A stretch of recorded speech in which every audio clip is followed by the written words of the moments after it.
What happens when justice isn't blind but biased?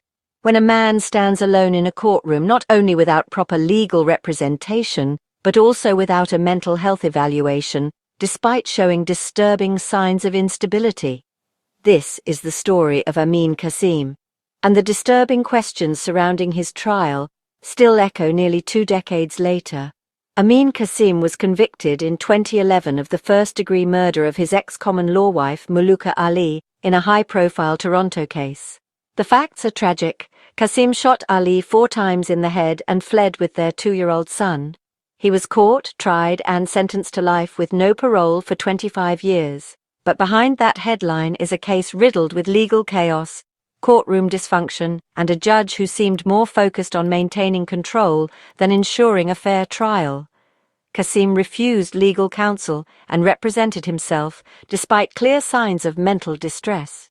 He interrupted proceedings, ranted about mistreatment in jail, and even asked jurors to look at family photos, completely irrelevant to the case. Judge Robert Clark, known for his tough demeanor, often clashed with Kassim, calling him an unruly, spoiled child. At one point, the judge kicked him out of the courtroom entirely, only allowing him to watch the trial through a video link. Where was the mental health assessment? Why wasn't Kassim deemed unfit to stand trial when he was clearly exhibiting signs of psychological instability? And why did the court allow a juror to stay as long as it did, after making misogynistic and borderline racist comments about Canadian women? Prosecutors painted a picture of a jealous and violent man, driven by delusions about his wife's alleged affair with another woman. But even the Crown's own case admitted this was a belief, not a fact. Should someone experiencing paranoia and emotional instability have been given the right to represent themselves without psychological screening? This isn't just about one man. This is about the cracks in our legal system. Where mental health is overlooked, bias can creep into the courtroom, and justice can become theatre. Is there a way to reopen the case? Yes.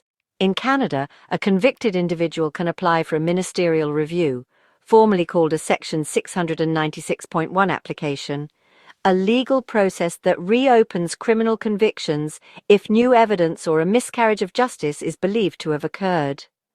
If new evidence of mental illness or procedural misconduct comes to light, it may be grounds for review. Amin Kassim may be guilty, but did he receive a fair trial? That's the question we're asking. Share this video, ask questions, demand answers, because justice should never be rushed, biased, or blind to mental illness. Share this video, speak up, demand fairness, because justice must be rooted in truth, not chaos.